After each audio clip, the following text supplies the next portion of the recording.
Prions le Seigneur. Père éternel, oui, vive la compagnie avec toi. Quand nous sommes dans ta présence avec toi, nous sommes heureux. Nous savourons ta grâce et nous marchons dans ta gloire, dans ta puissance.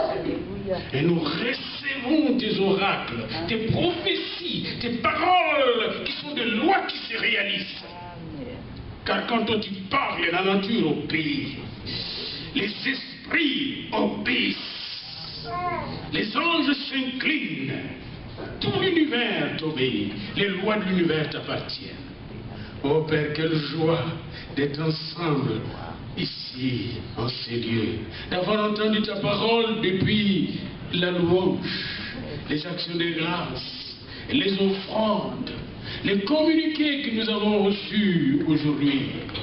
Et déjà les témoignages aussi. Et maintenant tu veux nous parler.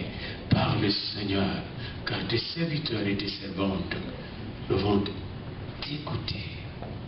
Parle-nous, touche-nous, transforme, bénis, guéris, délivre, sauve, sanctifie, justifie, révèle, transforme de gloire en gloire en Jésus-Christ notre Seigneur. Amen. Amen. Amen. Amen. Alléluia. Alléluia. Aujourd'hui, il y a un message que Dieu a mis dans mon cœur. Avant cela, j'aimerais vous dire un peu que j'avais plusieurs messages, dont deux, qui étaient dans mon cœur. Le premier, c'était les sycomores des Zacharie, des Zachée, Zachée. Et le Seigneur voulait me dire de faire de cette église comme un sycomore, sur lesquels les gens qui sont courts spirituellement, qui sont courts socialement, qui sont même courts, je vais t'aider Zachée. Et Zachée regardait les sycomores. Et Zachée parlait avec les sycomores. Et Zachée montait sur les sycomores. Et les sycomores a accepté qu'il soit utilisé pour faire voir Jésus. Puis le Seigneur disait, si les églises étaient comme les sycomores, si les églises pouvaient voir ce qui arrive, par exemple ce matin, il n'y a pas quelqu'un ici qui est là pour la première fois? Y a-t-il quelqu'un qui est là pour la première fois? Voilà un peu comme, elle connaît déjà le Seigneur peut-être, mais c'est comme Zachée aussi, tu te poses un peu de questions. Quelle est cette église? On t'a amené par une autre. Par une telle personne, quand vous avez une nouvelle personne, comment vous l'accueillez pour lui montrer la gloire du Seigneur, l'amour du Seigneur? C'est ça Zachée. Ça c'était le premier message qui était dans mon cœur, je le résume. Le deuxième message était celui de Matthieu, qui me mettait à cœur aujourd'hui. Matthieu, lui, Jésus-Christ l'a surpris au péage, là où il recevait la taxe. Et lui a dit, suis-moi. Puis il a tout laissé. Tout laissé. C'est comme est-ce que vous avez tout laissé pour me suivre? Premier enseignement. Deuxièmement, il est allé avec Jésus chez lui, mais avant de recevoir Jésus au repas chez lui, il a invité tous ses amis, ses membres de famille, tous comme Corneille dans Acte 10. Pour que tout le monde rencontre Jésus, voit Jésus, écoute Jésus, soit touché par Jésus, soit guéri par Jésus, soit délivré par Jésus. Et là, c'est l'opération Matthieu. Et là, je voulais transformer toute notre église par la grâce de Dieu en opération Matthieu. Faire de notre maison des maisons de Matthieu. Quand le pasteur vous téléphone, je viendrai chez vous vendredi ou samedi, vous invitez tous les voisinages, tous qui veulent venir. Puis le pasteur arrive avec peut-être un membre de l'église ou un ancien de l'église. Et là, tout le monde est là, on a un parti. Autour du repas, c'était un bon parti. C'était tellement beau que les pharisiens étaient fâchés. Jésus s'assoit avec le pécheur.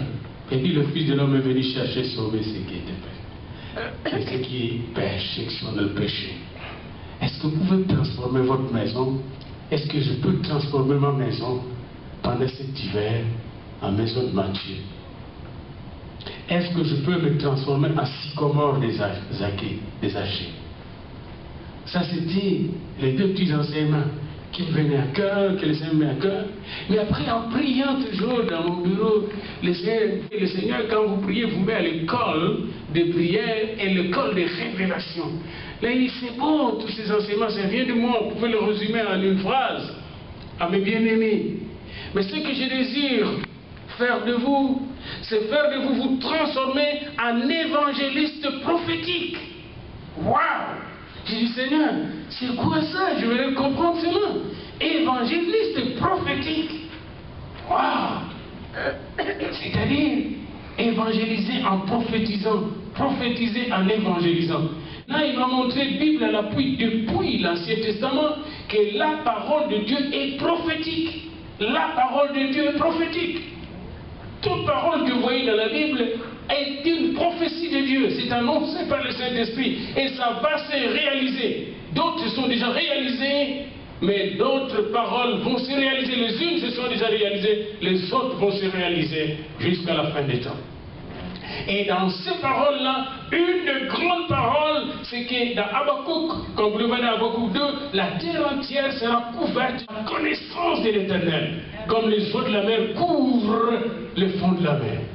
Un jour, la terre entière sera couverte de la connaissance de l'Éternel. La mission de Dieu est prophétique. La délivrance des hommes et des femmes est prophétique. Dans les derniers jours, je répandrai mon esprit sur toute chair. Vos fils et vos filles auront des visions. Vos vieillards auront des songes. On a entendu ça ici. Et la prophétie se réalise. Et va encore se réaliser de plus en plus. Alors le Seigneur disait, vous n'êtes pas n'importe quel évangéliste.